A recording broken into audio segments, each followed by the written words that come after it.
ਪ੍ਰਧਾਨ ਮੰਤਰੀ ਨੇ ਇਸ ਕਲਚਰ ਨੂੰ ਰੇਵੜੀ ਕਲਚਰ ਕਿਹਾ ਸੀ, ਜਿਵੇਂ ਰੇਵੜੀਆਂ ਵੰਡੀ ਦੀਆਂ ਵਾ। ਤੇ ਆ ਬੰਦੇ ਚ ਆਮ ਪਾਰਟੀ ਵਾਲਿਆਂ ਨੇ ਜਿਉਂ ਲੱਗੇ ਆ ਇੱਕ ਵੱਡਿਓ, ਮੈਨੂੰ ਲੱਗਦਾ ਵੀ ਕੋਈ ਛੱਡਿਆ ਹੀ ਨਹੀਂ। ਕੀ ਬੇਅਦਬੀ ਵੀ ਕੱਲ੍ਹ ਨੂੰ ਖਤਮ ਕਰ ਦਾਂਗੇ, ਉਹ ਵੀ ਕੱਲ੍ਹ ਨੂੰ ਖਤਮ ਕਰ ਦਾਂਗੇ। ਤੁਸੀਂ ਨਾਅਰੇ ਨਾ ਮਾਰੋ, ਤੁਹਾਡੇ ਆਉਂਦਿਆਂ ਹੀ ਤੁਹਾਨੂੰ ਪੈਨਸ਼ਨ ਸਾਰਿਆਂ ਨੂੰ ਸਭ ਕੁਝ ਸਾਰਾ ਕੁਝ, ਮਤਲਬ ਇਹ ਫਰੋਮ ਵੇਅਰ ਦੇ ਬ੍ਰਿੰਗ ਦ ਮਨੀ। ਲੋਕਾਂ ਨੂੰ ਖੁਦ ਕਰਨਾ ਪੈਣਾ, ਲੀਡਰਾਂ ਤੋਂ ਆਸ ਰੱਖਣ ਦੀ ਲੋੜ ਨਹੀਂ, ਚਾਹੇ ਉੱਪਰਲੇ ਜੇ ਥੱਲੇ। ਇਹਨਾਂ ਦਾ ਸਰਕਾਰ ਦਾ ਬੇੜਾ ਹੈ ਤਾਂ ਸਾਰਾ ਲੈ ਕੇ ਬਹਿ ਗਏ ਨੇ, ਲੋਕਾਂ ਨੂੰ ਆਪ ਪੁੱਛਣਾ ਪੈਣਾ ਵਾ। ਮੇਰਾ ਮੰਨਣਾ ਇਹ ਹੈ ਵੀ ਕਦੇ ਵੀ ਉਹ ਦੇਸ਼ ਜਾਂ ਨੇਸ਼ਨ ਜਾਂ ਸਟੇਟ ਤਰੱਕੀ ਨਹੀਂ ਕਰ ਸਕਦਾ ਜਿੱਥੇ ਮੁਫ਼ਤਖੋਰੀ ਦੇ ਇਹੋ ਜਿਹੇ ਦਿੱਤੇ ਜਾਂਦੇ ਵਾਅਦੇ ਆ। ਇਹ ਸਿਰਫ ਇੰਡੀਆ 'ਚ ਨਹੀਂ, ਇਹ ਸਾਰੇ ਬੁਰਾ ਹੀ ਹਾਲ ਹੈ। ਕੈਨੇਡਾ ਅਮਰੀਕਾ ਤੁਸੀਂ ਵੇਖੋ, ਹੁਣ ਅਮਰੀਕਾ ਨੇ ਮਿਡ ਟਰਮ ਇਲੈਕਸ਼ਨ ਹੋਣੀ ਹੈ, ਪਹਿਲਾਂ ਹੀ ਅਨਾਉਂਸ ਕਰਤਾ ਹੈ ਕਿ ਮੈਂ ਮੈਰਿਜ ਪੈਨਲਟੀ ਰਿਮੂਵ ਕਰਾਂਗਾ ਤੇ ਮਿਨੀਮਮ ਜਿਹੜੀ ਵੇਜਿਸ ਹੈਗੀ ਹੈ, ਮਿਨੀਮਮ ਰਿਟਾਇਰਮੈਂਟ ਪੇ ਪੈਨਸ਼ਨ ਇੰਨੀ ਦਾਂਗਾ। ਦਾ ਕਮੈਂਟ ਹੈ ਕਿ ਪ੍ਰਧਾਨ ਮੰਤਰੀ ਸਾਰਾ ਦਿਨ ਫੋਟੋ ਸ਼ੂਟ 'ਚ ਬਿਜ਼ੀ ਰਹਿੰਦੇ। ਜਦੋਂ ਰੋਮ ਸੜ ਰਿਹਾ ਸੀ ਤਾਂ ਨੀਰੋ ਬੰਸਰੀ ਵਜਾਉਂਦਾ ਸੀ, ਇਹ ਅਸੀਂ ਪੜ੍ਹਦੇ ਆਏ ਹਾਂ। ਪਰ ਹੁਣ ਵੇਖ ਲਓ ਕੀ ਹੋ ਰਿਹਾ। ਦੇਖੋ ਕਿੰਨੀ ਵੱਡੀ ਗੇਮ ਚਲਾ ਰਹੇ ਆ ਲੋਕਾਂ ਦੇ। ਇੱਕ ਬਹੁਤ ਜਿਹੜੇ ਵੋਟਰ ਬਹੁਤ ਜ਼ਿਆਦਾ ਬੇਵਕੂਫ ਬਣੇ ਜਾ ਰਿਹਾ ਦਿਨੋਂ ਦਿਨ। ਗੱਲ ਇਹ ਦੇਖੋ, ਹਰਿਆਣਾ ਆਪਣੇ ਔਕਾਤ ਕਾਮਯਾਬ ਹੈ ਕਿ ਉਹ ਪ੍ਰਾਈਵੇਟ ਬੱਸ ਹੈ ਹੀ ਨਹੀਂ ਗੀ। ਆਪਣੇ ਪੰਜਾਬ ਦਾ ਪ੍ਰਾਈਵੇਟ ਹੀ ਟੁੱਟੀ ਜਾਂਦੇ ਨੇ। ਤੇ ਜਿਹੜਾ ਸਰ ਸਰਕਾਰੀ ਸਮਾਨ ਦੀ ਖਰੀਦ ਹੁੰਦੀ ਹੈ ਉਹਦੇ ਵਿੱਚ ਕਿੰਨੀ ਲੁੱਟ ਹੈ। ਬਿਲਡਿੰਗ 1 ਕਰੋੜ ਚ ਬਣ ਸਕਦੀ ਹੈ, ਉਹਦਾ ਬਜਟ ਹੋਗਾ 25 ਕਰੋੜ ਦਾ।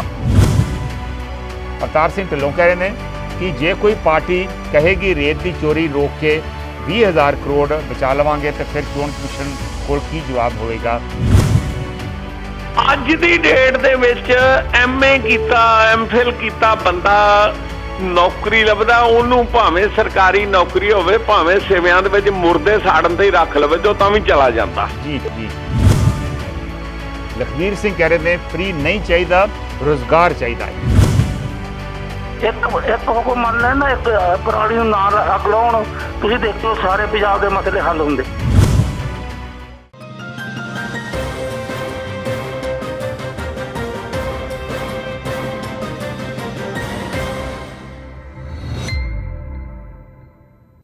ਨਮਸਕਾਰ, ਅਸਲਾਮੁ ਅਲੈਕਮ, ਸਤਿ ਸ੍ਰੀ ਅਕਾਲ। ਮੈਂ ਹਾਂ ਕੰਵਰ ਸੰਧੂ।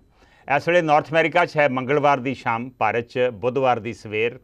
ਨਾਨਕਸ਼ਾਹੀ ਸੰਮਤ 554 ਅੱਸੂ ਦੀ ਅੱਜ 19 ਤਰੀਕ ਆ ਔਰ ਤੁਸੀਂ ਦੇਖ ਰਹੇ ਜੇ ਹੈਲੋ ਗਲੋਬਲ ਪੰਜਾਬ, ਜੋ ਗਲੋਬਲ ਪੰਜਾਬ ਟੀਵੀ ਤੇ ਚੈਨਲ ਪੰਜਾਬੀ ਤੇ ਇਸ ਵੇਲੇ ਲਾਈਵ ਟੈਲੀਕਾਸਟ ਆ। ਅਸੀਂ ਇਸ ਵੇਲੇ ਗਲੋਬਲ ਪੰਜਾਬ ਦੇ ਫੇਸਬੁੱਕ ਪੇਜ ਦੇ ਉੱਪਰ ਵੀ ਲਾਈਵ ਆ।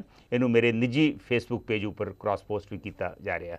ਇਸ ਸ਼ੋਅ ਨੂੰ ਤੁਸੀਂ OTT ਪਲੇਟਫਾਰਮ ਜੀਓ TV ਤੇ ਡੇਲੀ ਹੰਟ ਤੇ ਵੀ ਦੇਖ ਸਕਦੇ ਜੇ।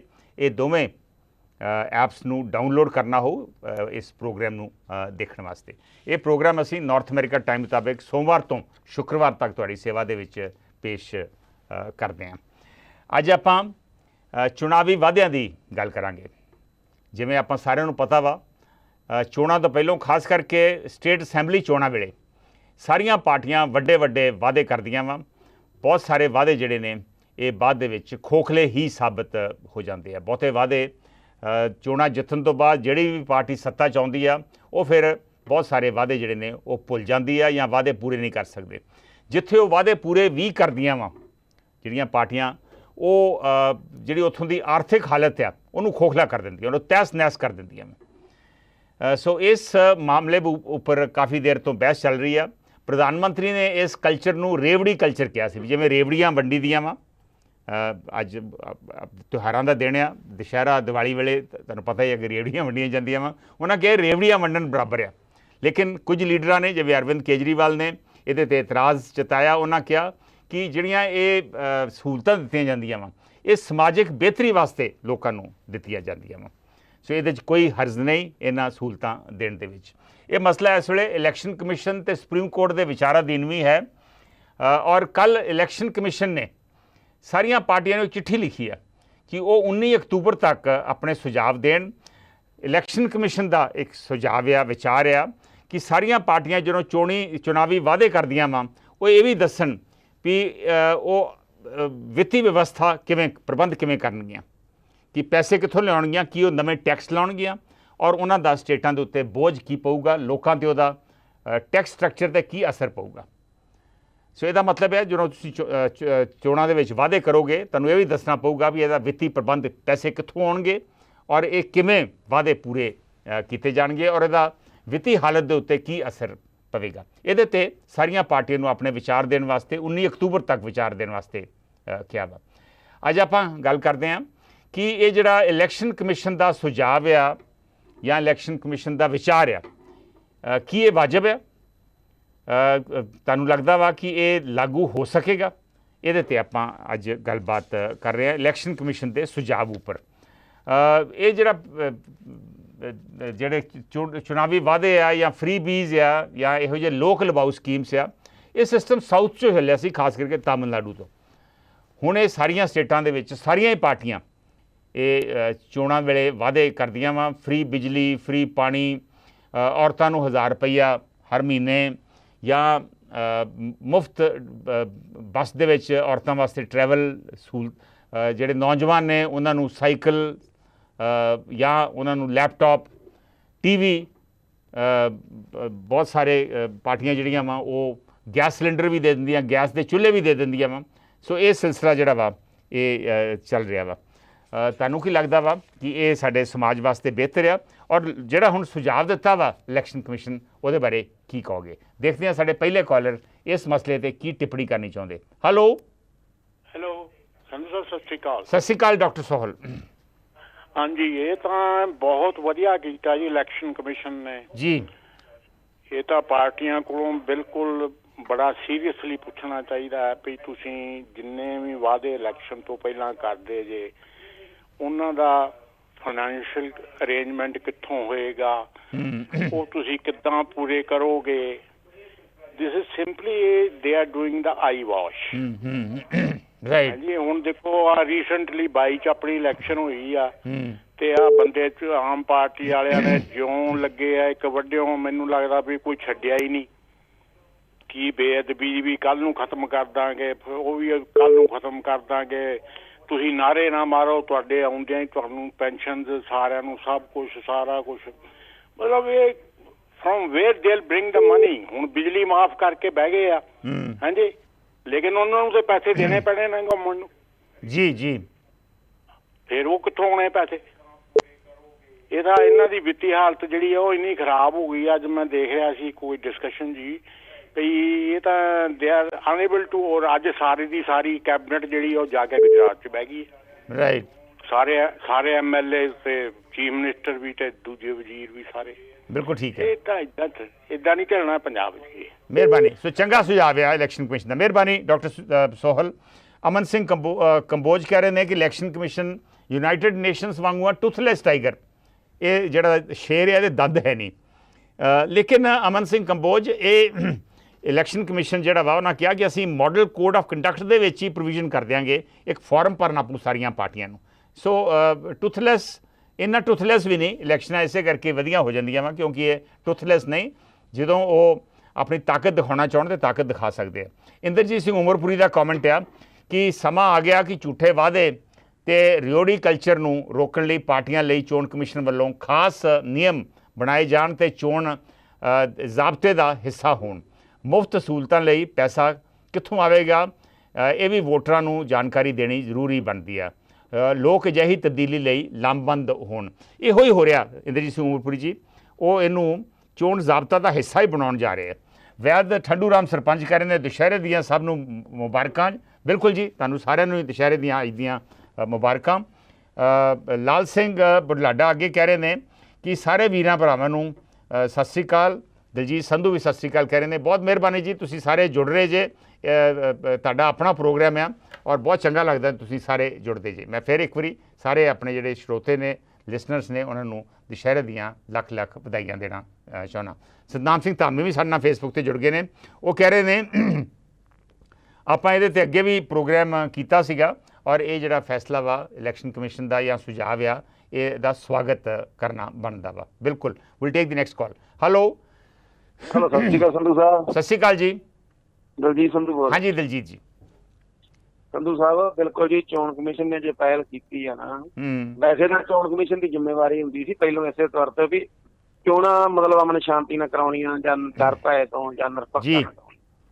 ਪਰ ਸਾਡੇ ਦੇਸ਼ ਦੀ ਇੱਕ ਬਦਕਿਸਮਤੀ ਵੀ ਕਈ ਵਾਰ ਨਾ ਜਿਹੜੇ ਇਲੈਕਸ਼ਨ ਕਮਿਸ਼ਨ ਹੁੰਦੇ ਆ, ਚੀਫ ਇਲੈਕਸ਼ਨ ਕਮਿਸ਼ਨ, ਉਹ ਜਦੋਂ ਜਿਹੜੀ ਸੱਤਾਧਾਰ ਵਾਲੀ ਪਾਰਟੀ ਹੈ ਨਾ, ਜਿਹੜੀਆਂ ਕੇਂਦਰ ਦੇ ਵਿੱਚ ਆ, ਉਹਨਾਂ ਦੇ ਦਬਾਅ ਥੱਲੇ ਨਾ ਮਤਲਬ ਪੂਰੇ ਇੰਡੀਪੈਂਡੈਂਸ ਨਹੀਂ ਹੁੰਦੇ, ਉਹ ਦਬਾਅ ਥੱਲੇ ਨਾ ਕੁਛ ਜਿਸ ਤਰ੍ਹਾਂ ਅਸੈਂਬਲੀ ਦੀਆਂ ਚੋਣਾਂ ਨੇ ਜਾਂ ਅੱਗੇ ਪਿੱਛੇ ਸਟੇਟਾਂ ਦੀਆਂ ਚੋਣਾਂ 'ਚ ਦਖਲ ਦੇ ਜਾਂਦੇ ਨੇ, ਜੋ ਪੰਜਾਬ ਦੇ ਵਿੱਚ ਅੱਗੇ ਹੋਇਆ ਸੀ 1990 ਦੇ 91 ਦੇ ਵਿੱਚ ਮੇਰੇ ਖਿਆਲ ਹੋਇਆ। 91 'ਚ ਇਲੈਕਸ਼ਨਾਂ ਜਿਹੜੀਆਂ ਲਾਸਟ ਮੋਮੈਂਟ ਤੇ 48 ਘੰਟੇ ਪਹਿਲਾਂ ਕੈਂਸਲ ਹੋ ਗਈਆਂ ਸੀ। 48 ਘੰਟੇ ਪਹਿਲਾਂ ਸਾਰਾ ਪ੍ਰੋਸੈਸ ਤਿਆਰ ਸੀ।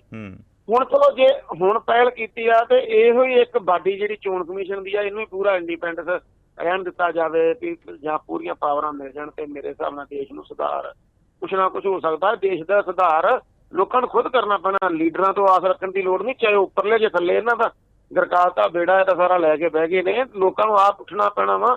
ਮੈਂ ਤਾਂ ਨਾ ਵੀ ਇਹ ਤਾਂ ਵਿੱਤੀ ਪ੍ਰਬੰਧਾਂ ਵਾਲੀ ਗੱਲ ਤਾਂ ਜੇ ਬਹੁਤ ਛੋਟੀ ਆ, ਇਹਨਾਂ ਤੋਂ ਜਿੱਦਾਂ ਇੱਕ ਕੱਲੇ ਮਤਲਬ ਉਮੀਦਵਾਰ ਤੋਂ ਇੱਕ ਪਰਫਾਰਮਾ ਭਰਾਇਆ ਜਾਂਦਾ ਹੈ ਨਾ, ਇੱਕ ਪਰਫਾਰਮਾ ਸਮੁੱਚੀ ਪਾਰਟੀ ਦੀ ਜਿਹੜਾ ਪ੍ਰਧਾਨ ਉਹ ਤੋਂ ਭਰਾਇਆ ਜਾਵੇ ਵੀ ਜਿਹੜੀ ਤੁਹਾਡੀ ਪਾਰਟੀ ਜਿਹੜੇ ਵਾਅਦੇ ਕਰਨ ਦੀ ਆ, ਉਹ ਪੂਰਾ ਇੱਥੇ ਇੱਕ ਹਲਫੀਆ ਬਿਆਨ ਪ੍ਰਧਾਨ ਦੇ ਕੇ ਜਾਵੇ ਵੀ ਜੋ ਪਾਰਟੀ ਤੌਰ ਤੇ ਜਿਸ ਤਰ੍ਹਾਂ ਮੰਨ ਲਓ ਇੱਕ ਉਮੀਦਵਾਰ ਤੌਰ ਤੇ ਆਪਾਂ ਦਿੰਦੇ ਆ ਨਾ, ਉੱਥੇ ਇਹੋ ਹੀ ਹੋ ਰਿਹਾ ਜੀ, ਇਹੋ ਹੀ ਹੋ ਰਿਹਾ। ਇੱਕ ਫਾਰਮ ਜਿਹੜਾ ਵਾ ਐਡ ਹੋ ਜਾਊਗਾ ਕੋਡ ਆਫ ਕੰਡਕਟ ਦੇ ਵਿੱਚ, ਮਾਡਲ ਕੋਡ ਆਫ ਕੰਡਕਟ ਦੇ ਵਿੱਚ ਇੱਕ ਫਾਰਮ ਐਡ ਹੋ ਜਾਣਾ। ਬਹੁਤ ਮਿਹਰਬਾਨੀ ਭਾਈ ਸਾਹਿਬ, ਸੰਧੂ ਸਾਹਿਬ ਜਿਹੜੇ ਤੁਸੀਂ ਸਾਡੇ ਨਾਲ ਜੁੜੇ। ਮੀਨਵਾਈਲ ਸੁਖਵਿੰਦਰ ਨਿੱਜਰ ਵੀ ਸਾਡੇ ਨਾਲ ਜੁੜੇ ਨੇ, ਇੰਦਰਜੀਤ ਸਿੰਘ ਉਮਰਪ੍ਰੀਤ ਦਾ ਤਾਜ਼ਾ ਕਮੈਂਟ ਆਇਆ, ਦਲਜੀਤ ਸਿੰਘ ਮਾਨ ਵੀ ਸਾਡੇ ਨਾਲ ਜੁੜੇ ਨੇ, ਉਹਨਾਂ ਦਾ ਵੀ ਕਮੈਂਟ ਆਇਆ ਵਾ। ਉਹ ਕਹਿ ਰਹੇ ਨੇ ਸਾਡੇ ਚੋਣ ਕਮਿਸ਼ਨ ਅਤੇ ਸੁਪਰੀਮ ਕੋਰਟ ਨੂੰ ਬਹੁ ਗਿਣਤੀ ਚੁਣੀ ਸਰਕਾਰ ਦੁਆਰਾ ਪ੍ਰਬੰਧਿਤ ਕੀਤਾ ਜਾਂਦਾ ਹੈ। ਅਜਿਹੀਆਂ ਤਬਦੀਲੀਆਂ ਦੀ ਜ਼ਰੂਰਤ ਹੈ, ਪਰ ਅਜਿਹੇ ਸੁਧਾਰ ਦੀ ਉਡੀਕ ਕਰਨੀ ਬਹੁਤ ਲੰਮੀ ਉਡੀਕ ਹੈ। ਬੇਸਿਕਲੀ ਇਲੈਕਸ਼ਨ ਕਮਿਸ਼ਨ ਦੇ ਵਿੱਚ ਵੀ ਚੇਂਜਸ ਦੀ ਲੋੜ ਹੈ, ਦਲਜੀਤ ਸਿੰਘ ਮਾਨ ਦਾ ਇਹ ਕਹਿਣਾ ਵਾ। ਜਤਿੰਦਰ ਕੁਮਾਰ ਔਰ ਮਨਜੀਤ ਸਿੰਘ ਵੀ ਸਾਡੇ ਨਾਲ ਜੁੜ ਗਏ ਨੇ, ਸਤਿ ਸ਼੍ਰੀ ਅਕਾਲ ਕਹਿ ਰਹੇ ਨੇ, ਬਹੁਤ ਪਿਆਰ ਭਰੀ ਸਤਿ ਸ਼੍ਰੀ ਅਕਾਲ ਜੀ। ਇੰਦਰਜੀਤ ਸਿੰਘ ਉਮਰਪ੍ਰੀਤ ਕਹਿ ਰਹੇ ਨੇ ਭਾਵੇਂ ਪਾਰਟੀਆਂ ਨੂੰ ਚੋਣ ਵਾਅਦੇ ਕਰਨ ਤੋਂ ਰੋਕਿਆ ਨਹੀਂ ਜਾ ਸਕਦਾ, ਪਰ ਵੋਟਰ ਨੂੰ ਇਹ ਜਾਣਨ ਦਾ ਹੱਕ ਦਿੱਤਾ ਜਾਵੇ ਕਿ ਉਹਨਾਂ ਨਾਲ ਕੀਤੇ ਵਾਅਦੇ ਕਿਵੇਂ ਪੂਰੇ ਹੋਣਗੇ। ਬਿਲਕੁਲ ਸਹੀ ਗੱਲ ਹੈ। Will take the next call. Hello Sat Sri ਅਕਾਲ ਸੰਧੂ ਸਾਹਿਬ। ਸਤਿ ਸ਼੍ਰੀ ਅਕਾਲ ਸ਼ੇਰ ਸਿੰਘ ਜੀ। ਹਾਂਜੀ ਸੰਧੂ ਸਾਹਿਬ, ਵੈਸੇ ਵਾਅਦੇ ਤਾਂ ਝੂਠੇ ਵਾਅਦੇ ਤੇ ਆ ਜਿਹੜੇ ਚੋਣ ਆਪਾਂ ਕਰਦੇ ਆ ਜਾਂ ਮੁਫਤਖੋਰੀ, ਇਹ ਪਹਿਲਾਂ ਦੀਆਂ ਪਾਰਟੀਆਂ ਵੀ ਕਰਦੇ, ਪਰ ਹੁਣ ਥੋੜਾ ਜਿਹਾ ਰੁਝਾਨ ਜ਼ਿਆਦਾ ਵੱਧ ਗਿਆ। ਬਿਲਕੁਲ ਮੇਰੇ ਖਿਆਲ ਸਹੀ ਕਦਮ ਚੁੱਕਿਆ, ਬਹੁਤ ਵਧੀਆ। ਹੁਣ ਤਾਂ ਇੱਕ ਦੂਜੇ ਦੇ ਉੱਤੋਂ ਦੀ ਹੋ ਕੇ ਕਰਦੇ, ਜੇ 200 ਤਾਂ ਦੂਜਾ 400 ਕਹਿੰਦਾ, ਜੇ 1000 ਕਹਿੰਦਾ 2। ਇਹ ਮਾੜੀ ਗੱਲ ਆ ਸੰਧੂ ਸਾਹਿਬ। ਕਦੇ ਵੀ ਮੇਰਾ ਮੰਨਣਾ ਇਹ ਹੈ ਵੀ ਕਦੇ ਵੀ ਉਹ ਦੇਸ਼ ਜਾਂ ਨੇਸ਼ਨ ਜਾਂ ਸਟੇਟ ਤਰੱਕੀ ਨਹੀਂ ਕਰ ਸਕਦਾ ਜਿੱਥੇ ਮੁਫਤਖੋਰੀ ਦੇ ਇਹੋ ਜਿਹੇ ਦਿੱਤੇ ਜਾਂਦੇ ਵਾਅਦੇ ਆ। ਉਹਦੇ ਨਾਲ ਜਿੱਥੇ ਮੇਰੇ ਖਿਆਲ ਆਪਣੀ ਸਰਕਾਰੀ ਆਪਣੇ ਖਜ਼ਾਨੇ ਨੂੰ ਚੂਨਾ ਲੱਗਦਾ ਹੈ, ਕਿ ਉੱਥੇ ਲੋਕਾਂ ਨਾਲ ਹੀ ਖਿਲਵਾੜ ਹੈ। ਪਹਿਲੀ ਗੱਲ ਤਾਂ ਜਿਹੜਾ ਸੰਵਿਧਾਨ 'ਚ ਲਿਖਿਆ ਆਪਣਾ ਲੋਕਾਂ ਦਾ ਵੀ ਲੋਕਾਂ ਦੁਆਰਾ ਚੁਣੀ ਹੋਈ ਸਰਕਾਰ ਹੈ, ਤੇ ਉਹ ਜਿਹੜਾ ਸਿਧਾਂਤ ਆ ਉਹਦੇ ਲਈ ਵੀ ਖਿਲਵਾੜ ਹੈ।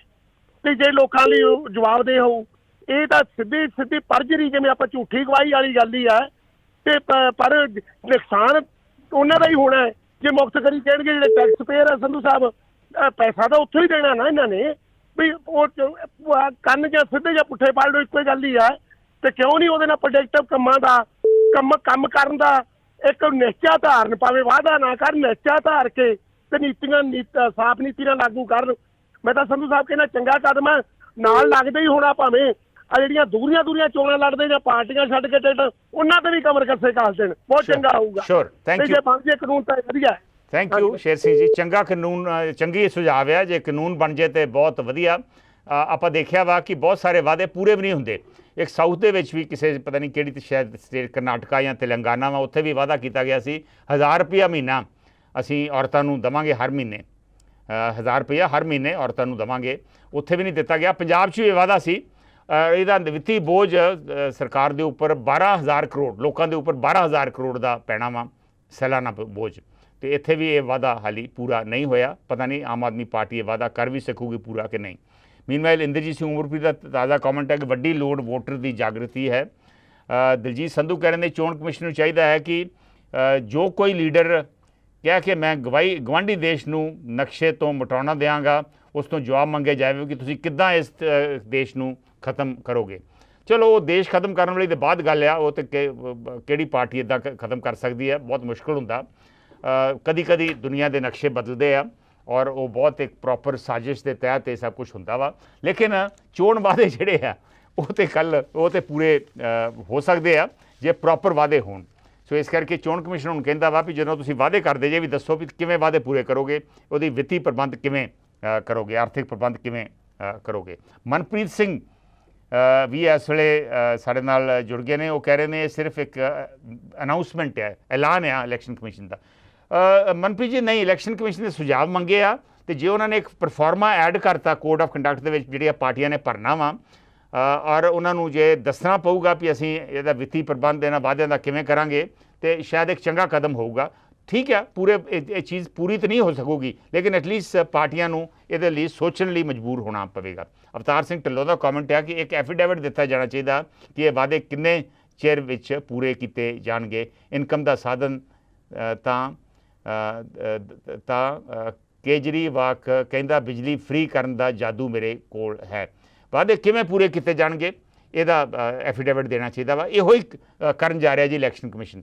ਉਹਨਾਂ ਕਿਹਾ ਕਿ ਇੱਕ ਪਰਫਾਰਮਾ ਦੇ ਵਿੱਚ ਦੱਸਣਾ ਪਊਗਾ ਕਿ ਤੁਸੀਂ ਇਹਦਾ ਫਾਈਨੈਂਸ਼ੀਅਲ ਵਾਇਬਿਲਿਟੀ ਕਿਵੇਂ ਹੋਊਗੀ ਔਰ ਫਾਈਨੈਂਸ਼ੀਅਲ ਅਵੇਲੇਬਿਲਿਟੀ ਫੰਡਸ ਦੀ ਕਿਵੇਂ ਤੁਸੀਂ ਕਰੋਗੇ। Will take the next call. Hello, ਸਤਿ ਸ਼੍ਰੀ ਅਕਾਲ ਜੀ। ਸਤਿ ਸ਼੍ਰੀ ਅਕਾਲ ਮਲਹੋਤਰਾ ਜੀ। ਇਹ ਮੈਂ 3 ਪੁਆਇੰਟ ਫੇਰ ਲਾਂਗਾ ਜੀ। ਜੀ ਨੰਬਰ 1 ਜੀ ਕਿ ਸਿਰਫ ਇੰਡੀਆ 'ਚ ਨਹੀਂ, ਇਹ ਸਾਰੇ ਬੁਰਾ ਹੀ ਹਾਲ ਹੈ। ਕੈਨੇਡਾ ਅਮਰੀਕਾ ਤੁਸੀਂ ਵੇਖੋ, ਹੁਣ ਅਮਰੀਕਾ ਨੇ ਮਿਡ ਟਰਮ ਇਲੈਕਸ਼ਨ ਹੋਣੀ ਹੈ, ਪਹਿਲਾਂ ਹੀ ਅਨਾਊਂਸ ਕਰਤਾ ਹੈ ਕਿ ਮੈਂ ਮੈਰਿਜ ਪੈਨਲਟੀ ਰਿਮੂਵ ਕਰਾਂਗਾ ਤੇ ਮਿਨੀਮਮ ਜਿਹੜੀ ਵੇਜਿਸ ਹੈਗੀ ਹੈ, ਮਿਨੀਮਮ ਰਿਟਾਇਰਮੈਂਟ ਪੇ ਪੈਨਸ਼ਨ ਇੰਨੀ ਦਾਂਗਾ ਔਰ ਇਹ ਤੁਹਾਨੂੰ ਖਾਣ ਵਾਸਤੇ ਫੂਡ ਸਟੈਂਪ ਇੰਨੀ ਦਾਂਗਾ। ਇਹ ਪਹਿਲਾਂ ਹੀ ਅਨਾਊਂਸ ਕਰਦੇ ਪਏ, ਸਿਰਫ ਉੱਥੇ ਨਹੀਂ ਕਰਦੇ ਪਏ, ਇਹ ਸਾਰੀਆਂ ਕੰਟਰੀਆਂ ਕੈਨੇਡਾ, ਅਮਰੀਕਾ, ਆਸਟ੍ਰੇਲੀਆ, ਜਰਮਨ ਸਾਰੀ ਜਗ੍ਹਾ ਪਹਿਲਾਂ ਹੀ ਅਨਾਊਂਸ ਕਰਕੇ ਇਲੈਕਸ਼ਨ ਲੜਦੇ ਆ। ਹੁਣ ਆ ਜਾਓ ਇੰਡੀਆ ਵੱਲ। ਇੰਡੀਆ ਵਾਲਾ ਨੰਬਰ 2 ਮੋਦੀ ਸਾਹਿਬ ਨੇ ਕਹੀ ਮੈਂ 15-15 ਲੱਖ ਰੁਪਇਆ ਬਾਹਰੋਂ ਲਿਆ ਕੇ ਪਾਵਾਂਗਾ, ਉਹ ਕਿੱਧਰ ਗਿਆ ਵਾਦਾ। ਫਿਰ ਆਪਣਾ ਕੈਪਟਨ ਸਾਹਿਬ ਨੇ ਕਿਹਾ ਸੀ ਕਿ ਮੈਂ ਸਾਰੇ ਕਿਸਾਨਾਂ ਦਾ ਮਾਫ ਕਰਾਂਗਾ, ਉਹ ਕਿੱਧਰ ਗਿਆ ਵਾਦਾ। ਹੋਰ ਇਹੋ ਜਿਹੇ ਕਈ ਇੰਡੀਆ ਜਿਹੇ ਇਹੋ ਜਿਹੇ ਵਾਅਦੇ ਕਰਦੇ ਜਿਹੜੇ ਕਿ ਅੱਜ ਤੱਕ ਪੂਰੇ ਹੀ ਨਹੀਂ ਹੋਏ। ਹੁਣ ਆ ਜਾਓ ਤੀਜੇ ਪੁਆਇੰਟ ਤੇ ਆ ਜਾਓ ਜੀ ਕਿ ਸੁਪਰੀਮ ਕੋਰਟ ਇਹਨਾਂ ਨੇ ਕੀਤੀ ਸੀ। ਸੁਪਰੀਮ ਕੋਰਟ ਨੇ ਇਹਨਾਂ ਨੂੰ ਕਿਹਾ ਸੀ ਕਿ ਇਹ ਇਲੈਕਸ਼ਨ ਕਮਿਸ਼ਨ ਦੀ ਜ਼ਿੰਮੇਵਾਰੀ ਸਾਡੀ ਕਮਿਸ਼ਨ ਦੀ ਵਾਰੀ, ਉਹਨਾਂ ਨੇ ਹੱਥ ਛੱਡ ਕੇ ਇਹਨਾਂ ਨੂੰ ਵਾਪਸ ਦਿੱਤੀ ਐਪਲੀਕੇਸ਼ਨ, ਅਗਰ ਤੁਹਾਨੂੰ ਯਾਦ ਹੈ ਤੇ ਇਹ ਨਿਊਜ਼ ਸੀਗਾ ਗੱਲ। ਨਹੀਂ, ਹਾਲੇ ਇਹ ਮਸਲਾ ਇਲੈਕਸ਼ਨ ਕਮਿਸ਼ਨ ਦੇ ਵਿਚਾਰਾਧੀਨ ਵੀ ਹੈ, ਉਹਦੇ ਸੁਪਰੀਮ ਕੋਰਟ ਦੇ ਵਿਚਾਰਾਧੀਨ ਵੀ ਹੈ, ਪਰ ਇਲੈਕਸ਼ਨ ਕਮਿਸ਼ਨ ਨੇ ਇੱਕ ਸੁਝਾਅ ਦਿੱਤਾ ਜਿਹਦੇ ਬਾਰੇ ਆਪਾਂ ਗੱਲ ਕਰ ਰਹੇ ਹਾਂ। ਨਹੀਂ, ਪਰ ਇਹ ਕਿ ਸੁਪਰੀਮ ਕੋਰਟ ਨੇ, ਤੁਸੀਂ ਅਗਰ ਪਿਛਲੀਆਂ ਨਿਊਜ਼ ਸੁਣੋ ਤੇ ਉਹਦੇ ਵਿੱਚ ਲਿਖਿਆ ਸੀ, ਕਲੀਅਰ ਗੂਗਲ ਮਾਰ ਕੇ ਵੇਖੋ ਤੁਹਾਨੂੰ ਪਤਾ ਲੱਗੇਗਾ। ਉਹਨੇ ਕਿਹਾ ਸੀਗਾ ਕਿ ਇਲੈਕਸ਼ਨ ਕਮਿਸ਼ਨ ਡਿਸਾਈਡ ਕਰੇ ਕੀ ਕਰਨਾ ਹੈ ਇਹਦਾ, ਜਾਂ ਪਾਰਟੀਆਂ ਕਿਹਾ ਵਾ। ਪਰ ਹਾਲੇ ਇਹਨੂੰ ਇਹ ਜਿਹੜੀ ਪਟੀਸ਼ਨ ਜਿਹੜੀ ਅਸ਼ਵਨੀ ਕੁਮਾਰ ਉਪਾਧਿਆਏ ਨੇ ਪਾਈ ਸੀ PIL, ਉਹ ਹਾਲੀ ਉੱਥੇ ਪੈਂਡਿੰਗ ਹੈ। ਹਾਂਜੀ, ਅਰਜ਼ ਇਹ ਹੈ ਜੀ ਕਿ ਜਦ ਸਾਰਾ ਹੀ ਆਵਾ ਉਲਟਿਆ ਹੈ, ਜਦ ਤੁਹਾਡੀ ਰੂਲਿੰਗ ਪਾਰਟੀ ਸੈਂਟਰ ਦੀ 15-15 ਲੱਖ ਦੀ ਗੱਲ ਕਰਦੀ ਹੈ, ਸਟੇਟਾਂ ਹਰ ਇੱਕ ਸਟੇਟ 'ਚ ਇਹ ਗੱਲ ਕਰਦੇ ਆ, ਕਿੱਥੇ ਡਿਸਾਈਡ ਹੋਏਗਾ? ਕਿਹਨੂੰ ਤੁਸੀਂ ਸਮਝਾਓਗੇ? ਇਹ ਮੇਰੇ ਖਿਆਲ ਕਾਮਯਾਬ ਨਹੀਂ ਹੋਣਾ। ਤੁਸੀਂ ਜਿੰਨਾ ਮਰਜ਼ੀ ਕਰ ਲੈਣ, ਇਹ ਕਾਮਯਾਬ ਨਹੀਂ ਹੋਣਾ, ਲਿਟੀਗੇਸ਼ਨ 'ਚ ਪੈਣਾ। ਇਹ ਇਦਾਂ ਹੀ ਚਲੀ ਜਾਣਾ, ਜਿੱਦਾਂ ਰੋਣਾ ਪਿੱਟਣਾ ਹੈਗਾ ਇਦਾਂ ਹੀ ਚਲੀ ਜਾਣਾ। ਮਿਹਰਬਾਨੀ, ਥੈਂਕ ਯੂ ਮਲਹੋਤਰਾ ਜੀ। ਇਦਾਂ ਹੀ ਚੱਲਣਾ, ਇਹਦਾ ਕੋਈ ਫਾਇਦਾ ਨਹੀਂ ਹੋਣਾ। ਜਸਵਿੰਦਰ ਸੰਧੂ ਕਹਿ ਰਹੇ ਨੇ ਕਦੋਂ ਤੱਕ ਲੋਲੀਪੌਪ ਨਾਲ ਜਨਤਾ ਦਾ ਜਲੂਸ ਕੱਢਣਗੇ ਇਹ ਲੀਡਰ। ਜਤਿੰਦਰ ਕੁਮਾਰ ਕਹਿ ਰਹੇ ਨੇ ਚੋਣਾਂ ਵਿੱਚ ਜੋ ਜੁਮਲੇ ਵਰਤੇ ਜਾਂਦੇ ਹਨ ਇਹਨਾਂ 'ਤੇ ਰੋਕ ਲੱਗਣੀ ਚਾਹੀਦੀ ਹੈ। ਇਹੋ ਹੀ ਤਾਂ ਵਿਚਾਰ ਆਪਾਂ ਕਰ ਰਹੇ ਹਾਂ ਜੀ ਵੀ ਕਿਵੇਂ ਰੋਕ ਲੱਗੇ ਔਰ ਰੋਕ ਲੱਗ ਵੀ ਸਕਦੀ ਹੈ ਕਿ ਨਹੀਂ। ਕੀ ਜੇ ਰੋਕ ਲੱਗੂਗੀ ਤਾਂ ਉਹ ਸੰਵਿਧਾਨਿਕ ਹੋਊਗਾ ਜਾਂ ਗੈਰ ਸੰਵਿਧਾਨਿਕ ਹੋਊਗੀ। ਬਲਵੰਤ ਸਿੰਘ ਬੰਦ ਦਾ ਕਮੈਂਟ ਹੈ ਜੇਕਰ ਪਿਤਾ ਕਰਜ਼ਾਈ ਹੈ ਤਾਂ ਪੁੱਤਰ ਨੂੰ ਮੋਟਰਸਾਈਕਲ ਜਾਂ ਕਾਰ ਦੀ ਮੰਗ ਨਹੀਂ ਕਰਨੀ ਚਾਹੀਦੀ। ਲੋਕਾਂ ਨੂੰ ਸਮਝਣਾ ਪਵੇਗਾ ਪਿਤਾ ਤਾਂ ਪੁੱਤਰ ਨੂੰ ਪਰਚਾ ਕੇ ਰੱਖਦੇ ਆ। ਇਹ ਬਲਵੰਤ ਸਿੰਘ ਬੰਤ ਦਾ ਫੇਸਬੁੱਕ ਦੇ ਉੱਪਰ ਕਮੈਂਟ ਹੈ ਜਿਹੜਾ ਅਸੀਂ ਤੁਹਾਡੇ ਨਾਲ ਸ਼ੇਅਰ ਕਰ ਰਹੇ ਹਾਂ। Will take the next call. Hello, ਸਤਿ ਸ਼੍ਰੀ ਅਕਾਲ ਸੰਧੂ ਸਾਹਿਬ। ਸਤਿ ਸ਼੍ਰੀ ਅਕਾਲ ਰਾਮ ਸ਼ਰਮਾ ਜੀ। ਤੁਹਾਨੂੰ ਕੀ ਲੱਗਦਾ ਵਾ ਜੋ ਇਲੈਕਸ਼ਨ ਕਮਿਸ਼ਨ ਨੇ ਸੁਝਾਅ ਦਿੱਤਾ ਠੀਕ ਆ, ਵਾਜਬ ਆ? ਬਿਲਕੁਲ ਜੀ, ਬੜੀ ਦੇਰ ਆਏ ਦਰੁਸਤ ਆਏ ਵਾਲੀ ਗੱਲ ਹੈ, ਕਿਉਂਕਿ ਇਹ ਜਿਹੜੀਆਂ ਪਾਰਟੀਆਂ ਹੈਗੀਆਂ ਇਹ ਜਿਸ ਤਰ੍ਹਾਂ ਤੁਸੀਂ ਹੁਣੇ ਕਹਿ ਕੇ ਹਟੋ ਕਿ ਜਦੋਂ ਕੋਈ ਵੀ ਕਿਸੇ ਵੀ ਤਰ੍ਹਾਂ ਦਾ ਇਲੈਕਸ਼ਨ ਆਉਂਦਾ ਇਹ ਫਿਰ ਉਹ ਲਾਲਚ ਰੂਪੀ ਰੌੜੀਆਂ ਬਣਦੀਆਂ ਇਹ ਹਰ ਇੱਕ ਪਾਰਟੀਆਂ ਵੱਧ ਤੋਂ ਵੱਧ। ਜਿਸ ਤਰ੍ਹਾਂ ਕਿ ਐਡੇ ਵੱਡੇ ਲੋਕਤੰਤਰ ਦਾ ਪ੍ਰਧਾਨ ਮੰਤਰੀ ਹੈ ਨਰਿੰਦਰ ਮੋਦੀ, ਔਰ ਦੇਖੋ ਕਿ ਤੁਸੀਂ ਇਹਨੇ ਓਡਾ ਹੀ ਵੱਡਾ ਗੱਪ ਮਾਰਿਆ ਕਿ 15-15 ਲੱਖ ਰੁਪਈਆ ਜਿਹੜਾ ਹੈਗਾ ਉਹ ਹਰ ਇੱਕ ਬੈਂਕ ਦੇ ਅਕਾਊਂਟ ਦੇ ਵਿੱਚ ਜਾਊਗਾ, ਔਰ ਰੱਖਿਆ ਪਤਾ ਨਹੀਂ ਇਹਦਾ ਉਹ ਕਿਹੜੇ ਪਤਾਲ ਦੇ ਵਿੱਚ ਹੈ ਜਿਹੜਾ ਕਿ ਹੁਣ ਤੱਕ ਬਾਹਰ ਨਹੀਂ ਆਇਆ। ਜਿਹੜਾ ਕੁਛ ਇਲੈਕਸ਼ਨ ਕਮਿਸ਼ਨ ਨੇ ਕਿਹਾ ਸਗੋਂ ਇੱਥੋਂ ਤੱਕ ਇਹ ਆਰਜੈਂਟ ਕਰ ਦੇਣੀ ਚਾਹੀਦੀ ਆ ਕਿ ਜਿਹੜਾ ਵੀ ਕੁਛ ਪਾਰਟੀਆਂ ਪ੍ਰਚਾਰ ਕਰਕੇ ਵਾਅਦੇ ਕਰਦੀਆਂ ਉਹ ਵਾਅਦਾ ਰਜਿਸਟਰਡ ਕੀਤਾ ਜਾਵੇ ਤੇ ਉਹਨੂੰ ਟਾਈਮ ਬੰਦ ਕੀਤਾ ਜਾਵੇ ਤੇ ਇੰਨੇ ਟਾਈਮ ਦੇ ਵਿੱਚ ਤੁਸੀਂ ਪੂਰੇ ਕਰੋਗੇ, ਨਹੀਂ ਤਾਂ ਆਉਂਦੇ ਇਲੈਕਸ਼ਨ ਦੇ ਵਿੱਚ ਉਹਨੂੰ ਕਿਸੇ ਨਾ ਕਿਸੇ ਤਰ੍ਹਾਂ ਦੀ ਪੈਨਲਟੀ ਦਿੱਤੀ ਜਾਵੇ, ਜਿਹਦੇ ਕਰਕੇ ਕਿ ਲੋਕਾਂ ਦੇ ਨਾਲ ਹੇਰਾਫੇਰੀ ਨਾ ਕਰ ਸਕਣ। Thank you very much. ਮਿਹਰਬਾਨੀ, ਥੈਂਕ ਯੂ। ਬੜਾ ਸਪਸ਼ਟ ਵਿਚਾਰ ਰਾਮ ਸ਼ਰਮਾ ਨੇ ਦਿੱਤਾ ਵਾ। ਮੀਨਵਾਈਲ ਜਸਵਿੰਦਰ ਸੰਧੂ ਦਾ ਕਮੈਂਟ ਹੈ ਕਿ ਪ੍ਰਧਾਨ ਮੰਤਰੀ ਸਾਰਾ ਦਿਨ ਫੋਟੋ ਸ਼ੂਟ 'ਚ ਬਿਜ਼ੀ ਰਹਿੰਦਾ ਹੈ। ਜਦੋਂ ਰੋਮ ਸੜ ਰਿਹਾ ਸੀ ਤਾਂ ਨੀਰੋ ਬੰਸਰੀ ਵਜਾਉਂਦਾ ਸੀ, ਇਹ ਅਸੀਂ ਪੜ੍ਹਦੇ ਆਏ ਹਾਂ, ਪਰ ਹੁਣ ਵੇਖ ਲਓ ਕੀ ਹੋ ਰਿਹਾ। ਜਸਵਿੰਦਰ ਸੰਧੂ ਦਾ ਇਹ ਕਮੈਂਟ ਹੈ ਫੇਸਬੁੱਕ ਦੇ ਉੱਪਰ। ਦਵਿੰਦਰ ਲੋਪੋਂ ਹੁਣੇ ਫੇਸਬੁੱਕ 'ਤੇ ਜੁੜਵੇਂ ਕਹਿ ਰਹੇ ਨੇ ਬਹੁਤ ਵਧੀਆ ਸੁਝਾਅ ਹੈ ਚੋਣ ਕਮਿਸ਼ਨ ਦਾ, ਜੇਕਰ ਇਹਨੂੰ ਕਾਨੂੰਨ ਅਨੁਸਾਰ ਚੋਣਾਂ ਮੌਕੇ ਦਰਜ ਕਰਨ ਦਾ ਜ਼ਰੂਰ ਇਹਦਾ ਜ਼ਰੂਰ ਅਸਰ ਪਊਗਾ ਚੋਣਾਂ ਦੇ ਉੱਪਰ। ਬਹੁਤ ਚੰਗਾ ਸੁਝਾਅ ਹੈ। Will take the next call. Hello ਹਾਂਜੀ ਭਾਈ ਜੀ, ਖਾਲਸਾ ਵਾਹਿਗੁਰੂ ਜੀ ਫਤਿਹ ਜੀ। ਗੁਰਫਤਿਹ ਜੀ। ਚਰਨ ਸਿੰਘ ਪ੍ਰੇਮਪੁਰਾ ਬੋਲਦਾ। ਹਾਂਜੀ ਪ੍ਰੇਮਪੁਰਾ ਜੀ। ਦੇਖੋ ਜੀ, ਦੋ ਹੀ ਸੰਸਥਾ ਰਹਿ ਗਈਆਂ, ਸੁਪਰੀਮ ਕੋਰਟ, ਇਲੈਕਸ਼ਨ ਕਮਿਸ਼ਨ ਜੀ। ਇਹਨਾਂ ਝੂਠਿਆਂ ਦੇ ਕੋਈ ਨਕੇਲ ਕਰ ਸਕੇ। ਹੁਣ ਤੇ ਹੋੜ ਲੱਗੀ ਪਈ ਹੈ ਵੀ ਜ਼ਿਆਦਾ ਵੱਡਾ ਝੂਠ ਮਾਰ ਕੇ ਕਿਹੜਾ ਵੋਟਾਂ ਨੂੰ ਭਰਮਾ ਸਕਦਾ ਜੀ। ਸਾਡੇ ਵੱਡੇ ਪ੍ਰਧਾਨ ਨੇ ਵੱਡਾ ਝੂਠ ਮਾਰਿਆ ਸੀ ਤੇ ਦੂਸਰਿਆਂ ਨੇ ਵੀ ਉਹਨਾਂ ਨੂੰ ਫੋਲੋ ਕਰਨਾ ਸੀ। ਬਿਲਕੁਲ ਝੂਠ ਚੱਲਿਆ ਉਹਨਾਂ ਦਾ। ਬਿਲਕੁਲ ਠੀਕ ਹੈ। ਇਹ ਝੂਠ ਚੱਲਣੋਂ ਬੰਦ ਕਰਾਵੇ ਪਬਲਿਕ, ਇਹਨਾਂ ਤੇ ਭਰੋਸਾ ਨਾ ਕਰੇ। ਰਾਈਟ। ਤੇ ਇਹਨਾਂ ਕੋਲ ਹੀ ਸੁਝਾਅ ਮੰਗ ਰਿਹਾ ਇਲੈਕਸ਼ਨ ਕਮਿਸ਼ਨ, ਇਹ ਆਪਣਾ ਝੂਠ ਕਿੱਦਾਂ ਬੰਦ ਕਰਨਗੇ? ਇਹਨਾਂ ਦੇ ਚਲੋ ਦੇਖਦੇ ਹਾਂ ਪ੍ਰੇਮਪੁਰਾ ਜੀ ਵੀ ਕੀ ਆਂਦੀਆਂ ਪਾਰਟੀਆਂ, ਦੇਖਦੇ ਹਾਂ ਪਾਰਟੀਆਂ ਨੂੰ ਕੁਝ ਤੇ ਸੁਝਾਅ ਦੇਣਾ ਪਊ। ਪਾਰਟੀਆਂ ਦੇ ਤੇ ਵਸ ਹੋਵੇ ਤੇ ਝੂਠ ਦਾ ਉਹਨਾਂ ਕੋਲ ਲਾਇਸੈਂਸ ਲੈ ਲੈਣ। ਮਿਹਰਬਾਨੀ, ਥੈਂਕ ਯੂ ਪ੍ਰੇਮਪੁਰਾ ਜੀ। ਜਸਵਿੰਦਰ ਚਾਹਲ ਕਹਿ ਰਹੇ ਨੇ ਚੰਨੀ ਜਾਂਦਾ ਵਾਟਰ ਵਰਕਸ ਪਲਾਂਟਾਂ ਦੇ ਬਿੱਲ ਮੁਆਫ ਕਰ ਗਿਆ ਸੀ, ਪਰ ਸਤੰਬਰ ਦੇ ਮਹੀਨੇ ਦੇ 15 ਲੱਖ ਦੇ ਬਿੱਲ ਆ ਗਏ। ਪਿੰਡਾਂ ਨੂੰ ਜੋ ਬਹੁਤ ਮੰਦਭਾਗਾ ਹੈ, ਇਹਨਾਂ 'ਤੇ ਰੋਕ ਲੱਗਣੀ ਚਾਹੀਦੀ। ਉਦੋਂ ਵਾਅਦੇ ਕਰ ਦਿੰਦੇ ਫਿਰ ਪੂਰੇ ਨਹੀਂ ਹੁੰਦੇ। ਜੇ ਸਰਕਾਰ ਹੀ ਨਹੀਂ ਬਣੂਗੀ ਤਾਂ ਪੂਰੇ ਕਿਵੇਂ ਹੋਣਗੇ? ਬੇਅੰਤ ਸਰਪੰਚ ਕਹਿ ਰਹੇ ਨੇ ਬਿਲਕੁਲ ਫ੍ਰੀ ਨਹੀਂ ਚਾਹੀਦਾ, ਰੇਟ ਘੱਟ ਕਰਨਾ ਚਾਹੀਦਾ। ਸਸਤੀ ਬਿਜਲੀ ਦੇ ਦਿਓ, ਫ੍ਰੀ ਬਿਜਲੀ ਨਾ ਦਿਓ, ਇਹ ਉਹਨਾਂ ਦਾ ਕਹਿਣ ਦਾ ਮਤਲਬ ਹੈ। ਅਵਤਾਰ ਤਾਰਾ ਗਿੱਲ ਰਾਣੀਆਂ ਵੀ ਸਾਡੇ ਨਾਲ ਜੁੜ ਗਏ ਨੇ। ਦਿਲਜੀਤ ਸਿੰਘ ਮਾਨ ਦਾ ਤਾਜ਼ਾ ਕਮੈਂਟ ਹੈ ਸਾਡੀਆਂ ਸਾਰੀਆਂ ਸਮੱਸਿਆਵਾਂ ਦੀ ਜੜ ਬੇਈਮਾਨੀ। ਪਹਿਲਾਂ ਬਹੁਮਤ ਵਿਅਕਤੀਆਂ ਦਾ ਇਮਾਨਦਾਰ ਕਿਰਦਾਰ ਹੋਣਾ ਬਹੁਤ ਜ਼ਰੂਰੀ ਆ, ਇਹ ਚਾਹੀਦਾ ਵਾ। Will take the next call. Hello ਹਾਂਜੀ, ਸਤਿ ਸ਼੍ਰੀ ਅਕਾਲ ਸੰਧੂ ਸਰ, ਰਿੰਕੂ ਰਾਏ ਬੋਲਦਾ। ਹਾਂਜੀ ਰਿੰਕੂ ਰਾਏ ਜੀ।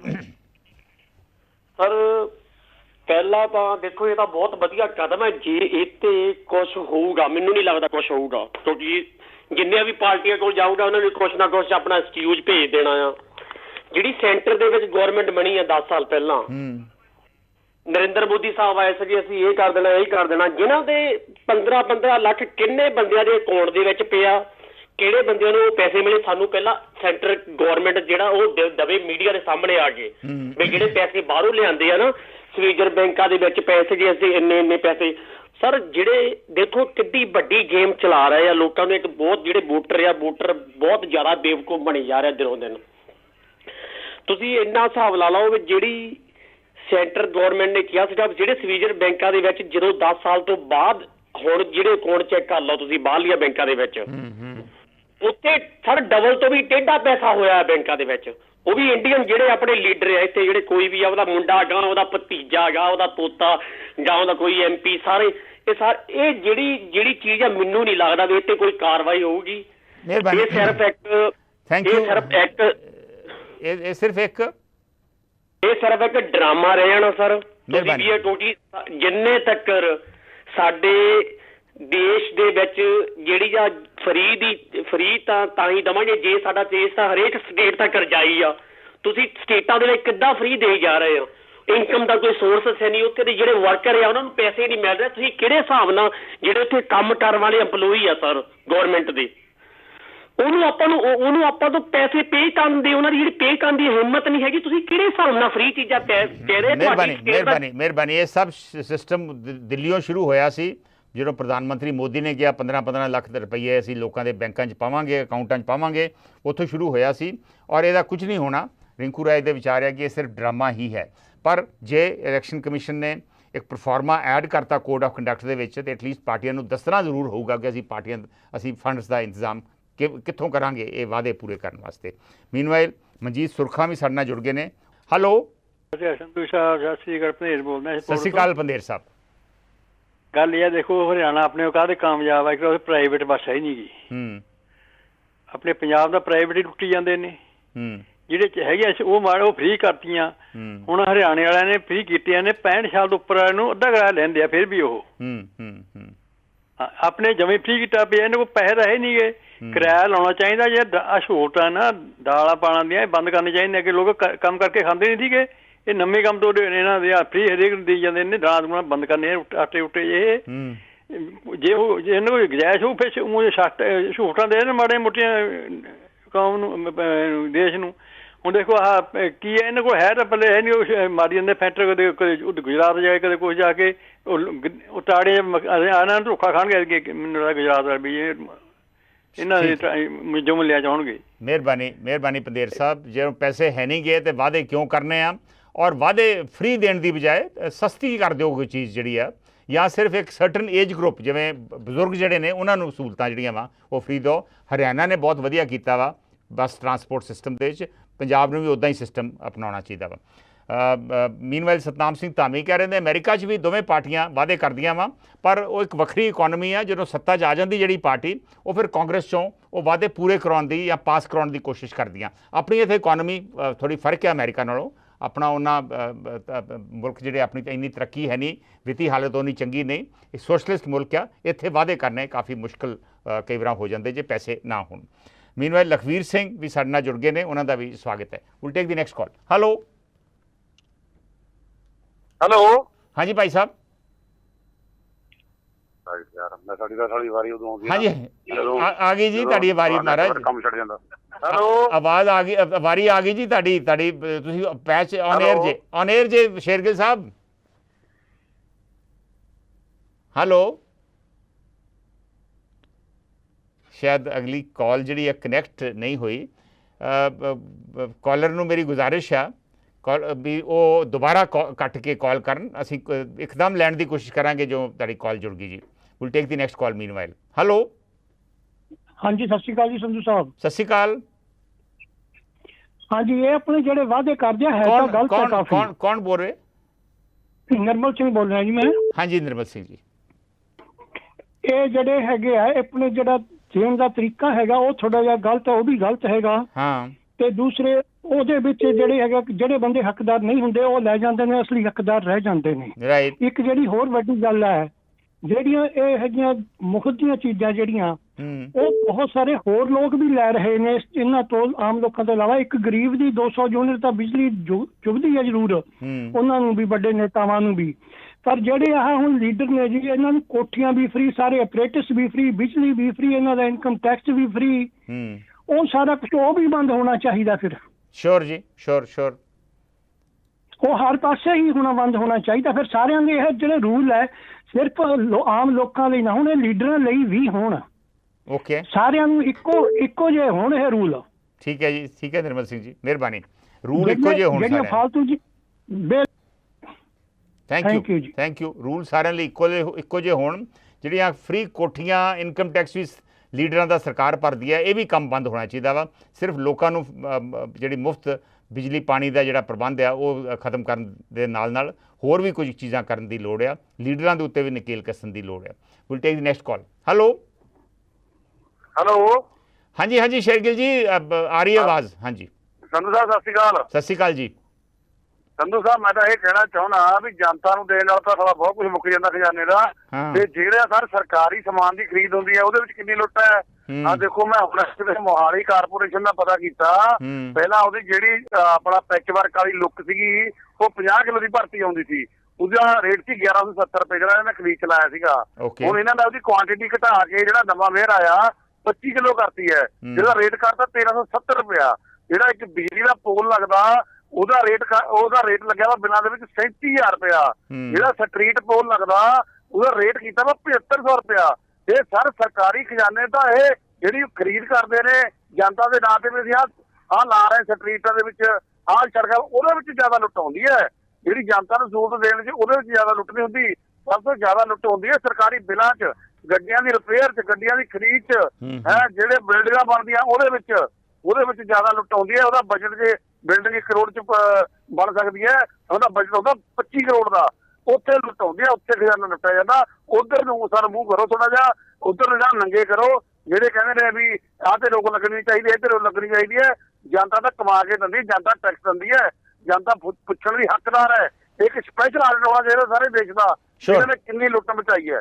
ਇਹ ਨੰਗੇ ਹੋਣੇ ਚਾਹੀਦੇ ਸਰ। ਮਿਹਰਬਾਨੀ ਸ਼ੇਰਗਿੱਲ ਸਾਹਿਬ ਨੇ ਇੱਕ ਵੱਖਰਾ ਦ੍ਰਿਸ਼ਟੀਕੋਣ ਦਿੱਤਾ ਵਾ ਕਿ ਇਹ ਜਿਹੜੇ ਲੋਕਾਂ ਨੂੰ ਜਿਹੜੇ ਸਹੂਲਤਾਂ ਦੇਣੀਆਂ ਵਾ ਉਹ ਲੁੱਟ ਨਹੀਂ ਗੀ ਜਾਂ ਉਹ ਪੈਸੇ ਦਾ ਦੁਰਵਰਤੋਂ ਨਹੀਂ ਗੀ। ਅਸਲੀ ਦੁਰਵਰਤੋਂ ਆ ਜਦੋਂ ਤੁਸੀਂ ਭ੍ਰਿਸ਼ਟਾਚਾਰ ਦੇ ਜ਼ਰੀਏ ਰੇਟ ਵਧਾ ਕੇ ਤੁਸੀਂ ਖਰੀਦਦੇ ਜੇ, ਉਹ ਸਰਕਾਰੀ ਪੈਸੇ ਦੀ ਦੁਰਵਰਤੋਂ ਆ।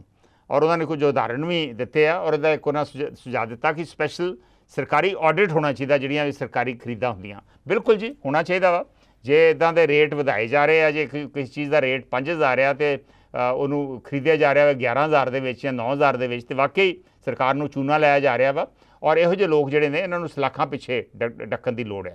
ਬਿਲਕੁਲ ਸਰਕਾਰੀ ਆਡਿਟ ਹੋਵੇ, ਰੇਟ ਕੰਪੇਅਰ ਹੋਣ ਵੀ ਉਹੀ ਚੀਜ਼ ਹਰਿਆਣਾ ਨੇ, ਪੰਜਾਬ ਨੇ, ਹਿਮਾਚਲ ਨੇ, ਬਾਕੀ ਪ੍ਰਾਈਵੇਟ ਲੋਕਾਂ ਨੇ ਕਿਵੇਂ ਖਰੀਦੀ, ਕਿਹੜੇ ਰੇਟ 'ਤੇ ਖਰੀਦੀ, ਸਰਕਾਰ ਨੇ ਕਿਹੜੇ ਰੇਟ 'ਤੇ ਖਰੀਦੀ ਹੈ। ਬੜਾ ਵੱਖਰਾ ਦ੍ਰਿਸ਼ਟੀਕੋਣ ਸੀ ਸ਼ੇਰਗਿੱਲ ਸਾਹਿਬ ਦਾ।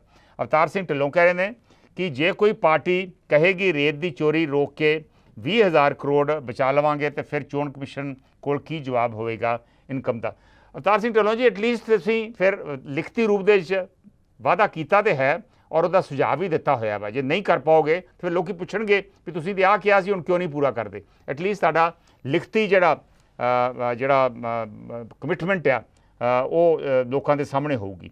ਜਸਵਿੰਦਰ ਚਾਹਲ ਕਹਿ ਰਹੇ ਨੇ ਚੋਣ ਕਮਿਸ਼ਨ ਜੋ ਫੈਸਲਾ ਕਰਨ ਜਾ ਰਿਹਾ ਵਾ ਉਹ ਠੀਕ ਹੈ, ਅਗਰ ਸਖਤੀ ਨਾਲ ਫੈਸਲਾ ਲਿਆ ਜਾਵੇ, ਇਹਨੂੰ ਲਾਗੂ ਕੀਤਾ ਜਾਵੇ। ਇਹ ਜਸਵਿੰਦਰ ਚਾਹਲ ਦਾ ਵਿਚਾਰ ਹੈ। ਮੈਂ ਬਿਲਕੁਲ ਸਹਿਮਤ ਹੈ ਜੀ, ਸਿਰਫ ਫੈਸਲਾ ਲੈਣਾ ਬਹੁਤ ਨਹੀਂ, ਇਹਨੂੰ ਲਾਗੂ ਕਰਨਾ ਵੀ ਲਾਜ਼ਮੀ ਆ। ਜੱਸੀ ਕੁਲਾਰ ਵੀ ਸਾਡੇ ਨਾਲ ਫੇਸਬੁੱਕ 'ਤੇ ਜੁੜ ਗਏ ਨੇ, ਅਰਸਾਲ ਢਿੱਲੋਂ ਵੀ ਹੁਣੇ ਜੁੜੇ ਨੇ, ਉਹਨਾਂ ਦਾ ਵੀ ਸਵਾਗਤ ਹੈ। ਮਨਜੀਤ ਸੁਰਖਾਂ ਦਾ ਕਮੈਂਟ ਆ, ਇੱਕ ਵਾਅਦਾ ਤਾਂ ਪੂਰਾ ਹੋਇਆ ਜੀ, ਸਾਡਾ ਬਿਜਲੀ ਦਾ 0 ਆਇਆ ਜੀ ਬਿੱਲ, ਪਰ ਇੱਕ ਗੱਲ ਗਲਤ ਲੱਗੀ ਕਿ ਜਿਸ ਦਾ ਬਿੱਲ 0 ਆਉਣਾ ਚਾਹੀਦਾ ਸੀ ਉਹਨਾਂ ਦਾ ਨਹੀਂ ਆਇਆ। ਸਾਡਾ ਸਰਦਾ ਪਰ ਸਾਡੇ ਨਾਲ ਘਰ ਹੈ, ਉਹਦਾ ਅੱਗੇ ਤੋਂ ਵੀ ਵੱਧ ਆਇਆ। ਬੜੀ ਇੰਟਰਸਟਿੰਗ ਗੱਲ ਮਨਜੀਤ ਸੁਰਖਾ ਨੇ ਦੱਸੀ ਆ ਵੀ ਸਾਡਾ ਤਾਂ ਫ੍ਰੀ ਆ ਗਿਆ, ਪਰ ਸਾਡਾ ਤਾਂ ਫਿਰ ਵੀ ਸਰਦਾ ਸੀਗਾ ਕੰਮ, ਨਾਲਦਿਆਂ ਦਾ ਜਿਹਨਾਂ ਨੂੰ ਵਾਕਈ ਲੋੜਵੰਦ ਸੀ ਉਹਨਾਂ ਦਾ ਵੱਧ ਗਿਆ ਬਿੱਲ। ਵਾਕਈ ਇਹੋ ਜਿਹੀਆਂ ਗੱਲਾਂ ਦੇ ਉੱਤੇ ਵੀ ਕੋਈ ਨਾ ਕੋਈ ਚੈੱਕ ਹੋਣੀ ਚਾਹੀਦੀ ਹੈ। ਚਰਨਜੀਤ ਸਿੰਘ ਗੁਮਟਾਲਾ ਦਾ ਤਾਜ਼ਾ ਕਮੈਂਟ ਹੈ ਕਿ ਚੋਣ ਕਮਿਸ਼ਨ ਦਾ ਸੁਝਾਅ ਠੀਕ ਹੈ, ਅਫਸਰਸ਼ਾਹੀ ਅਤੇ ਸਿਆਸਤਦਾਨ ਸਰਕਾਰੀ ਖਜ਼ਾਨੇ ਲੁੱਟ ਤੋਂ ਬਚਾਉਣਾ ਚਾਹੀਦਾ ਵਾ।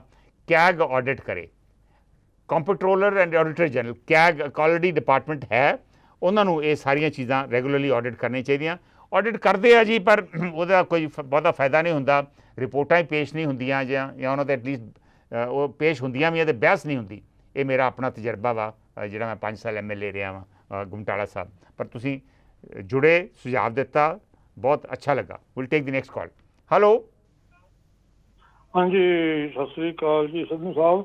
ਤੇ ਮੈਂ ਤਾਂ ਗੱਲ ਇਹ ਕਹਿਣੀ ਆਉਣਾ, ਪਹਿਲਾਂ ਆਪਣੀ ਪਹਿਚਾਣ ਦੱਸ ਦਿਓ। ਮੈਂ ਸਰਮੁਖ ਸਿੰਘ ਬੈਂਸ ਬੋਲਦਾ ਐਡਮਿੰਟਨ ਤੋਂ। ਹਾਂਜੀ ਬੈਂਸ ਸਾਹਿਬ। ਤੇ ਮੈਨੂੰ ਤਕਰੀਬਨ ਹੋਏ 50 ਸਾਲ, 50 ਤੋਂ ਥੋੜਾ ਜਿਹਾ 2 ਸਾਲ ਘੱਟ ਦਾ ਬਾਹਰ ਆਏ ਨੂੰ। ਤੇ ਆਪਾਂ ਤੁਹਾਨੂੰ ਵੀ ਪਤਾ ਹੋਣਾ ਹੈ, ਜਦੋਂ ਆਪਾਂ ਉੱਥੇ ਰਹਿੰਦੇ ਸੀ ਤੇ ਕਿਹੜੀ ਬੁਢਾਪਾ ਪੈਨਸ਼ਨ ਸੀ, ਬਿਜਲੀ ਦੇ ਬਿੱਲ ਵੀ ਦਿੰਦੇ ਸੀਗੇ, ਸਾਰਾ ਕੁਝ ਕਰਦੇ ਸੀ ਤੇ ਨੌਕਰੀਆਂ ਮਿਲਦੀਆਂ ਸੀ, ਆਮ ਕੋਈ ਸਿਫਾਰਸ਼ ਦੀ ਲੋੜ ਨਹੀਂ ਸੀ ਪੈਂਦੀ। ਹੁਣ ਜਿਹੜਾ ਇਹ ਮੁਫਤ ਵੀ ਦੇਣ ਰਾਤ ਤੇ ਲੋਕ ਨੌਕਰੀ ਤਾਂ ਚਲੋ ਉਹੀ ਨਹੀਂ ਮਿਲਦੀ, ਪਰ ਰਿਸ਼ਵਤ ਦੇ ਕੇ ਨੌਕਰੀ, ਪੈਸੇ ਦੇ ਕੇ, ਵਾਢੀ ਦੇ ਕੇ ਨੌਕਰੀ ਮਿਲਦੀ ਹੈ। ਇਹ ਰਿਸ਼ਵਤ ਤਾਂ ਚੱਲ ਪਈ ਜਦ ਪੁਲਿਸ ਵਿੱਚ ਵੀ ਕਹਿੰਦੇ ਭਰਤੀ ਹੋਣ, ਸਿਪਾਹੀ ਨੇ ਉਹਦਾ ਲੱਖਾਂ ਰੁਪਈਆ ਦੇ ਕੇ ਪਹਿਲਾਂ ਭਰਤੀ ਹੋਣਾ MLA ਨੂੰ ਜਾਂ ਮਿਨਿਸਟਰ ਨੂੰ, ਤੇ ਉਹ ਤਾਂ ਫਿਰ ਪੈਸੇ ਦਊਗਾ ਹੀ ਨਾ। ਤੇ ਹੁਣ ਜੇ ਗੌਰਮੈਂਟ ਨੌਕਰੀਆਂ ਦੇਵੇ, ਇਹ ਤਾਂ ਮੁਫਤ ਦੇਣ ਦੀ ਤਾਂ ਕੋਈ ਲੋੜ ਹੀ ਨਹੀਂ ਹੈਗੀ, ਨੌਕਰੀਆਂ ਖੁੱਲ੍ਹੀਆਂ ਦੇਵੇ। ਇਹ ਜਿਹੜਾ ਮੁਫਤ ਬਿਜਲੀ ਦਿੰਦੇ ਆ, ਸਾਰਾ ਕੁਝ ਕਰਦੇ ਆ, ਇਹ ਲੋਕ ਚੰਗੇ ਦਾ ਫਾਇਦਾ ਉਠਾਈ ਜਾਂਦੇ ਆ, ਗਰੀਬ ਨੂੰ ਤਾਂ ਕੁਝ ਨਹੀਂ ਮਿਲਦਾ ਤੇ ਗਰੀਬ ਨੂੰ ਤਾਂ ਵਿਚਾਰਾ ਦਾਲ ਆਟੇ ਜੋਗਾ ਹੀ ਰਹਿ ਗਿਆ। ਇਹ ਮੈਂ ਤਾਂ ਇਹ ਕਹਿੰਦੀ ਨੌਕਰੀਆਂ ਖੁੱਲ੍ਹਣੀਆਂ ਚਾਹੀਦੀਆਂ, ਇਹ ਮੁਫਤ ਸਾਰਾ ਕੁਝ ਬੰਦ ਕਰਨਾ ਚਾਹੀਦਾ। ਬਿਜਲੀ ਦਾ ਵੀ ਅੱਗੇ ਮੋਟਰਾਂ, ਫਿਰ ਮੈਂ ਮੋਟਰ ਤੋਂ ਵੀ ਸੀ, ਮੇਰੇ ਕੋਲ 2 ਮੋਟਰਾਂ ਸੀ, ਬਿੱਲ ਦਿੰਦੇ ਸੀ, ਮੀਟਰ ਲੱਗੇ ਹੋਏ ਸੀ ਉਹਦੇ ਨਾਲੇ, ਤੇ ਬਿੱਲ ਆਉਂਦਾ ਸੀ, ਦਿੰਦੇ ਸੀ। ਬਿੱਲ ਥੋੜ੍ਹਾ ਜਿਹਾ ਜਾਇਜ਼ ਜਿਹਾ ਰੱਖਣ, ਇਹ ਫ੍ਰੀ ਕਰਨਾ ਬਿਲਕੁਲ ਬੰਦ ਹੈ। ਪਾਣੀ ਵੀ ਖਤਮ ਕਰ ਲਿਆ ਤੇ ਬਿਜਲੀ ਦਾ ਉੱਧਰ ਪੈਸੇ ਵੀ ਚੜ੍ਹੀ ਜਾਂਦੇ ਗੌਰਮੈਂਟ 'ਤੇ। ਇਹ ਗੌਰਮੈਂਟ ਆਪੇ ਕਰੋੜਾਂ ਰੁਪਈਆ ਸਿਰ ਚੜਾ ਲਿਆ ਇਹਨੇ ਤੇ ਹੁਣ ਇਹ ਉੱਤਰਨਾ ਬੜਾ ਮੁਸ਼ਕਲ ਹੈ। ਜਦ ਤੱਕ ਤੁਹਾਨੂੰ ਯਾਦ ਹੋਣਾ ਹੈ ਵੀ ਜਦੋਂ ਇੱਥੇ ਆਪਣਾ ਕੰਜ਼ਰਵੇਟਿਵ ਪਾਰਟੀ ਤੋਂ ਬਾਅਦ ਇੱਕ ਵਾਰੀ ਲੇਬਰ ਪਾਰਟੀ ਆਈ ਸੀਗੀ, ਜਿਰਕਰ ਬਣਿਆ ਸੀਗਾ ਪ੍ਰਧਾਨ ਮੰਤਰੀ, ਤੇ ਉਹ ਰੈੱਡ ਬੁੱਕੇ ਦਿਖਾਈ ਗਿਆ ਵੀ ਆਹ ਰੈੱਡ ਬੁੱਕ ਹੈ, ਮੇਰੇ ਕੋਲ ਫਾਈਲ ਦਿਖਾਈ ਗਿਆ ਰੈੱਡ ਫਾਈਲ। ਉਹ ਰੈੱਡ ਫਾਈਲ ਜਦੋਂ ਬਣ ਗਿਆ ਉਹਨੇ ਕੱਢੀ, ਉਹਨੇ GST ਲਾਤੀ 7%। ਪਹਿਲੇ ਸਾਲੇ ਲੋਕਾਂ ਨੇ ਬੁੱਟ ਲੱਭਾ ਜਿਹੜੇ ਸੀਗਾ, ਪਹਿਲੇ ਸਾਲੇ ਇੰਨੀ ਇਨਕਮ ਹੋ ਗਈ ਸੀ ਕੈਨੇਡਾ 'ਚ ਬਹੁਤ ਜ਼ਿਆਦਾ, ਤੇ ਹੁਣ ਉਹ ਏਦਾਂ ਵੀ ਇਹ ਲੋਕਾਂ ਨੂੰ ਪੈਸੇ ਤਾਂ ਦੇਣੇ ਪੈਣੇ ਆ, ਬਿੱਲ ਵੀ ਦੇਣੇ ਪੈਣੇ ਆ, ਟੈਕਸ ਵੀ ਦੇਣਾ ਪੈਣਾ। ਆਪਣੇ ਲੋਕ ਦੇਣਾ ਚਾਹੁੰਦੇ ਨਹੀਂ, ਮੰਗਣਾ ਸਾਨੂੰ ਮੁਫਤ ਵਿੱਚ ਮਿਲੀ ਜਾਵੇ ਤੇ ਸਾਨੂੰ ਕੋਲੋਂ ਕੁਝ ਨਾ ਦੇਣਾ ਪਵੇ, ਤੇ ਲੋਕਾਂ ਨੂੰ ਟੈਕਸ ਵੀ ਦੇਣਾ ਚਾਹੀਦਾ, ਸਾਰਾ ਕੁਝ ਲੋਕਾਂ ਨੂੰ ਦੇਣਾ ਚਾਹੀਦਾ, ਨੌਕਰੀਆਂ ਗੌਰਮੈਂਟ ਦੇਵੇ ਤਾਂ ਠੀਕ ਹੋਊਗਾ। Thank you. ਮਿਹਰਬਾਨੀ। ਬੈਂਸ ਸਾਹਿਬ ਨੇ ਕਈ ਸੁਝਾਅ ਦਿੱਤੇ ਆ, ਬੰਦਾ ਤਜਰਬਾ ਵਾ ਕੈਨੇਡਾ ਦਾ, ਉਹ ਉਹਨਾਂ ਨੇ ਸ਼ੇਅਰ ਕੀਤਾ, ਬਹੁਤ ਚੰਗਾ ਲੱਗਾ, ਥੈਂਕ ਯੂ। ਚੰਗੇ ਸੁਝਾਅ ਆ, ਮੁਫਤਖੋਰੀ ਜੀ ਬੰਦ ਹੋਵੇ ਔਰ ਇੱਕ ਵਾਜਬ ਰੇਟ ਦੇ ਉੱਤੇ ਚੀਜ਼ਾਂ ਦੇਣੀ ਚਾਹੀਦੀਆਂ ਔਰ ਲੋਕੀ ਟੈਕਸ ਵੀ ਦੇਣ, ਇਹ ਵੀ ਉਹਨਾਂ ਨੇ ਸੁਝਾਅ ਦਿੱਤਾ ਵਾ।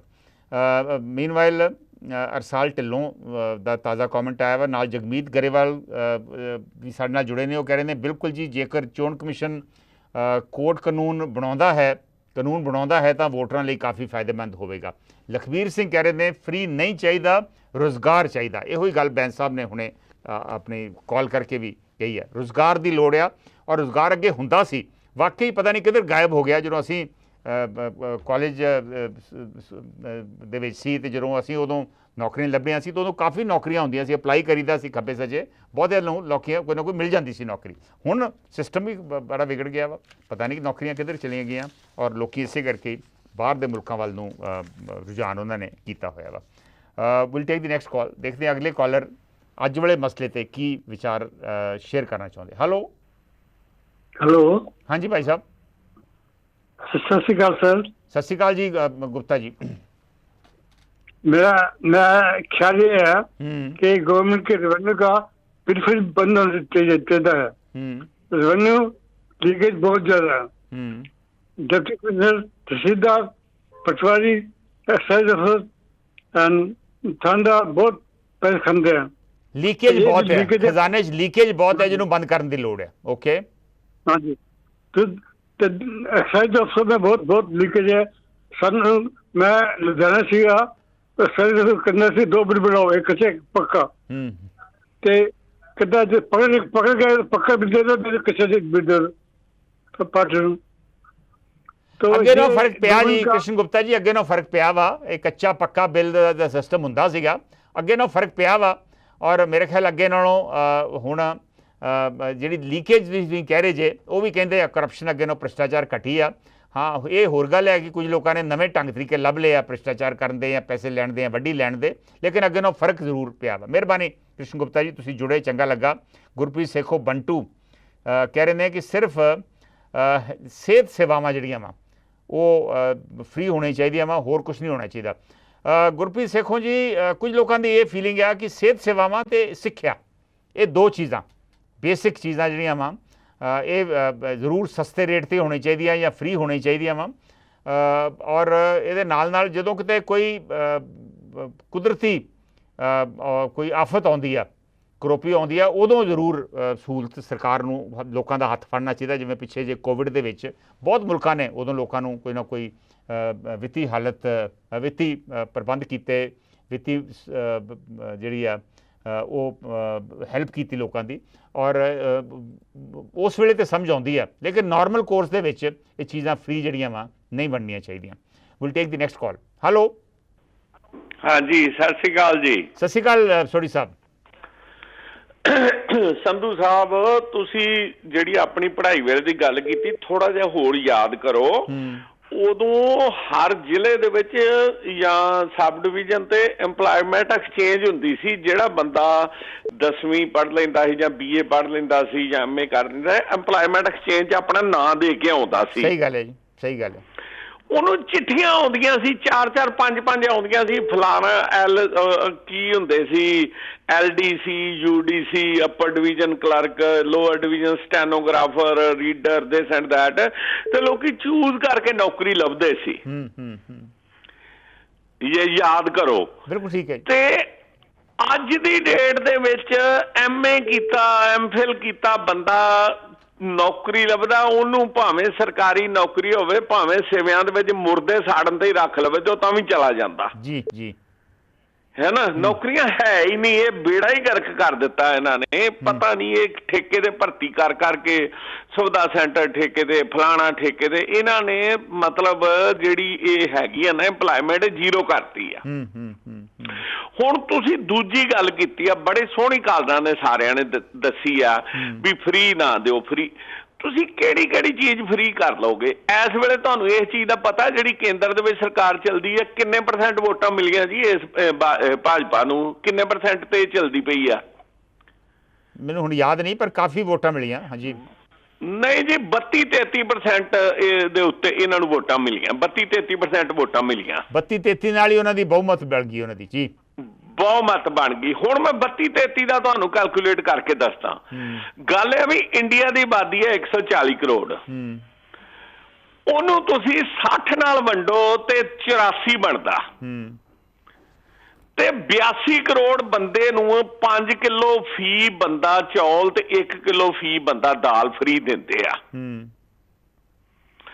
ਜੇ ਹੁਣ 82 ਕਰੋੜ ਬੰਦੇ ਨੂੰ ਦਿੰਦੇ ਆ ਤੇ 82 ਕਰੋੜ ਦਾ 70% ਲਾ ਲਓ ਵੀ, ਸੌਰੀ 60% ਲਾ ਲਓ ਵੀ, 60% ਵੋਟਰ ਹੋ ਗਏ ਤੇ 60% ਮਾਈਨਰ ਹੋ ਗਏ, ਤੇ 60% ਦੇ ਨਾਲ 82 ਕਰੋੜ ਦੇ ਵਿੱਚੋਂ ਕੱਢ ਲਓ। ਇਹਦੇ ਜਿੱਤਣ ਜੋਗੀਆਂ ਵੋਟਾਂ ਤੇ ਇਹਨਾਂ ਨੂੰ ਰਾਸ਼ਨ ਹੀ ਪਵਾਈ ਜਾਂਦਾ। ਉਹੀ ਗੱਲ ਆ, ਸਾਡੇ ਮਨਜੀਤ ਸੁਰਖਾ ਨੇ ਵੀ ਕਹੀ ਹੈ ਜੀ ਫੇਸਬੁੱਕ ਦੇ ਉੱਪਰ ਕਿ ਇਹ ਵੀ ਇੱਕ ਤਰੀਕੇ ਦੀ ਵੱਡੀ ਹੈ ਲੋਕਾਂ ਨੂੰ ਦੇਣੀ, ਬਰਾਈਬਰੀ ਹੈ ਵੀ। ਮਹਾਰਾਜ ਇੱਕ ਤਰੀਕੇ ਦੀ ਨਹੀਂ, ਸਿੱਧੀ ਸਾਦੀ ਵੱਡੀ ਆ। ਜੇ ਤੁਸੀਂ ਵੋਟਾਂ ਵਾਲੇ ਦਿਨ ਕਿਸੇ ਨੂੰ 500 ਰੁਪਈਆ ਦਿੰਦੇ ਹੋ ਤੇ ਤੁਹਾਨੂੰ ਇਹ ਯੁਆਪਾ ਦੇ ਤਹਿਤ ਅੰਦਰ ਕਰਦੇ ਆ ਵੀ ਇਹਨੇ ਦੇਸ਼ ਧਰੋਹੀ ਕੀਤੀ ਆ, ਤੇ ਜਿਹੜਾ ਤੁਸੀਂ 5 ਸਾਲ ਪਹਿਲਾਂ ਹੀ ਅਗਲੇ ਨੂੰ ਵੰਡਦੇ, ਹੁਣ ਉਹ ਮਿਆਦ ਮੁੱਕ ਗਈ ਸੀ ਤੇ ਹੁਣ ਇਹਨਾਂ ਨੇ 3 ਮਹੀਨਿਆਂ ਲਈ ਫੇਰ ਐਕਸਟੈਂਡ ਕਰਤੀ ਆ। ਹੈ ਨਾ, ਇਹ ਜਿਹੜਾ ਕਹਿੰਦੇ ਵੀ ਵੋਟਾਂ ਦੇ ਵਿੱਚ ਲਾਲਚ ਦੇ ਕੇ ਵੋਟ ਖਰੀਦੇ, ਆਹ ਵੋਟਾਂ ਨਹੀਂ ਖਰੀਦੀਆਂ ਜਾ ਸਕਦੀਆਂ। ਲੇਕਿਨ ਮੈਂ ਤਾਂ ਕਹਿੰਦਾ ਵੀ ਲਾਹਨਤ ਆ ਸਾਡੇ ਲੀਡਰਾਂ ਨੂੰ, ਇਹੋ ਜਿਹੀਆਂ ਗੱਲਾਂ ਇਹਨਾਂ ਨੂੰ ਉਦਣ ਵਿਧਾਨ ਸਭਾ 'ਚ ਪੁੱਛਣੀਆਂ ਚਾਹੀਦੀਆਂ ਸੀ। ਉਹਨਾਂ ਨੂੰ ਇਹ ਪੁੱਛਣਾ ਚਾਹੀਦਾ ਵੀ ਜਿਹੜੀ ਉਹ ਜਰਮਨ 에ਅਰਪੋਰਟ ਵਾਲਾ ਪਿਆ ਸੀ, ਉਹ ਅਸਲੀਅਤ ਉਹਦੀ ਦੱਸੋ, ਮਾਨ ਸਾਹਿਬ ਅਸਲੀਅਤ ਦੱਸੋ। ਉਹ ਪੁੱਛਦੇ, ਇਹ ਪੁੱਛਦੇ, ਪਠਾਨਕੋਟ ਵਾਲੀ ਗੱਲ ਪੁੱਛਦੇ, ਕੀ ਨਾ ਸਿੱਧੂ ਵਾਲੀ ਪੁੱਛਦੇ, ਉਹਨਾਂ ਨੇ ਪੁੱਛਿਆ ਹੀ ਕੋਈ ਨਹੀਂ। ਬਾਹਰ ਆ ਗਏ, ਅਗਰ ਸਾਡੀ ਫੋਟੋ ਨਹੀਂ ਖਿੱਚਦੇ ਵੀ ਬਾਹਰ ਆਏ ਤੁਸੀਂ ਫੋਟੋ ਖਿਚਾਉਣ ਗਏ ਕਿ ਉਹਦੇ ਸੁਣਤਾਂ ਤੇ ਗਏ ਸੀ ਕਿਸੇ ਦੀਆਂ ਤੇ। ਮਿਹਰਬਾਨੀ, thank you Sodhi Sahib, thank you. ਅਸਲੀ ਜਿਹੜੇ ਲੋਕ ਮੁੱਦੇ ਆ ਜਿਹੜੇ ਉਹ ਵਿਧਾਨ ਸਭਾ ਦੇ ਵਿੱਚ ਨਹੀਂ ਚੁੱਕੇ ਗਏ, ਜਿਹੜੇ ਚੁੱਕਣੇ ਚਾਹੀਦੇ ਸੀ, ਇਹ ਸੋਢੀ ਸਾਹਿਬ ਦਾ। ਔਰ ਹੋਰ ਵੀ ਉਹਨਾਂ ਨੇ ਗੱਲਾਂ ਕੀਤੀਆਂ ਵਾ। ਸੁਖਵਿੰਦਰ ਨਿੱਜਰ ਕਹਿ ਰਹੇ ਨੇ ਕਿ ਪੰਜਾਬ 'ਚ ਪਿਛਲੇ 8 ਸਾਲਾਂ 'ਚੋਂ ਹੋਰ ਬਿਜਲੀ ਤੇ ਪ੍ਰੋਡਕਸ਼ਨ ਹੋਈ ਨਹੀਂ, ਬਿਜਲੀ ਬਣੀ ਨਹੀਂ, ਤੇ ਫ੍ਰੀ ਕਿੱਥੋਂ ਦੇ ਦੇਣੀ ਆ। ਇਹ ਜੋ ਹੋ ਰਿਹਾ ਵਾ ਇਹ ਬਹੁਤ ਘਾਤਕ ਸਾਬਤ ਹੋ ਸਕਦਾ। ਨਿਮਾ ਸੋਹਲ ਵੀ ਸਾਡੇ ਨਾਲ ਜੁੜ ਗਏ ਨੇ। ਉਹ ਕਹਿ ਰਹੇ ਨੇ ਜੁਮਲਾ ਵਾ ਇਹ ਜੋ ਜਿਹੜੇ ਵਾਅਦੇ ਆ। ਇਹ ਨਿਮਾ ਸੋਹਲ ਦਾ ਫੇਸਬੁੱਕ ਦੇ ਉੱਪਰ ਇਹ ਕਮੈਂਟ ਹੈ। Will take the next call. Hello hello, ਹਾਂਜੀ ਭਾਈ ਸਾਹਿਬ, ਔਨ 에ਅਰ ਜੇ ਤੁਸੀਂ। ਹੈਲੋ, ਹਾਂਜੀ ਔਨ 에ਅਰ ਜੇ ਜੀ, ਆਪਣਾ ਵਿਚਾਰ ਸਾਂਝਾ ਕਰੋ। ਤੁਸੀਂ, ਆਵਾਜ਼ ਆ ਰਹੀ ਤੁਹਾਡੀ।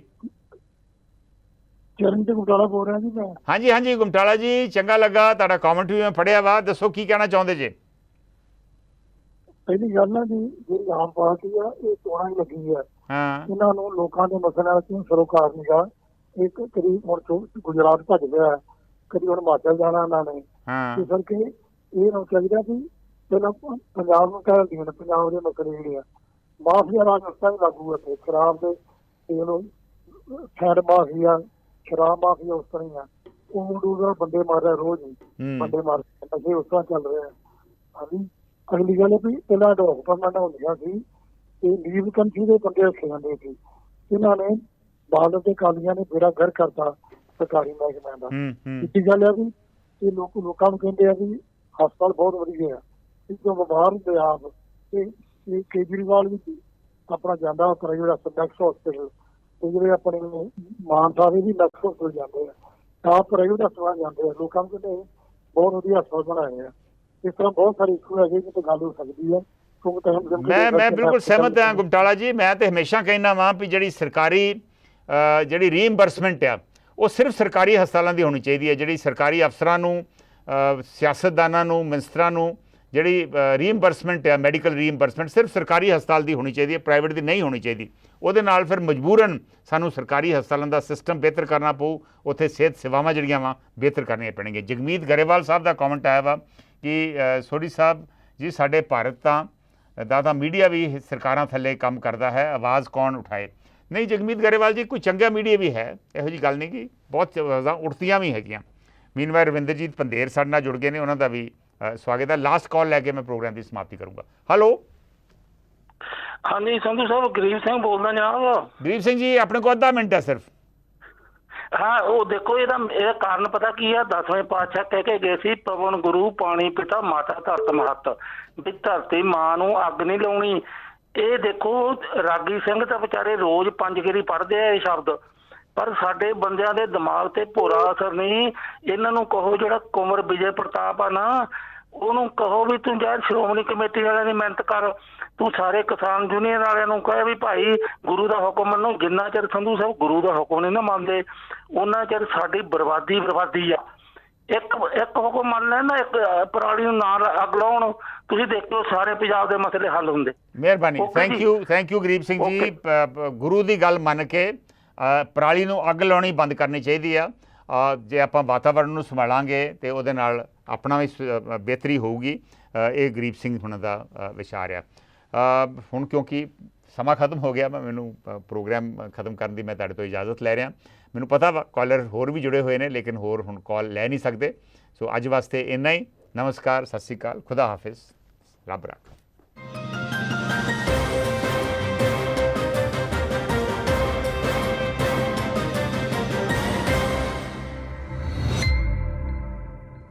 ਹੁਣ ਤੁਸੀਂ ਦੇਖ ਸਕਦੇ ਹੋ ਗਲੋਬਲ ਪੰਜਾਬ ਟੀਵੀ ਨੂੰ ਡਾਊਨਲੋਡ ਕਰੋ ਸਾਡੀ ਐਪ ਐਂਡਰੋਇਡ ਜਾਂ iOS ਤੇ ਫ੍ਰੀ ਵਿੱਚ, roku ਅਤੇ Amazon Fire TV ਤੇ ਜਾਂ Apple TV ਤੇ। ਨਾਲ ਹੀ ਦੇਖ ਸਕਦੇ ਹੋ ਲਾਈਵ ਸਟ੍ਰੀਮਿੰਗ www.globalpunjabtv.com ਤੇ।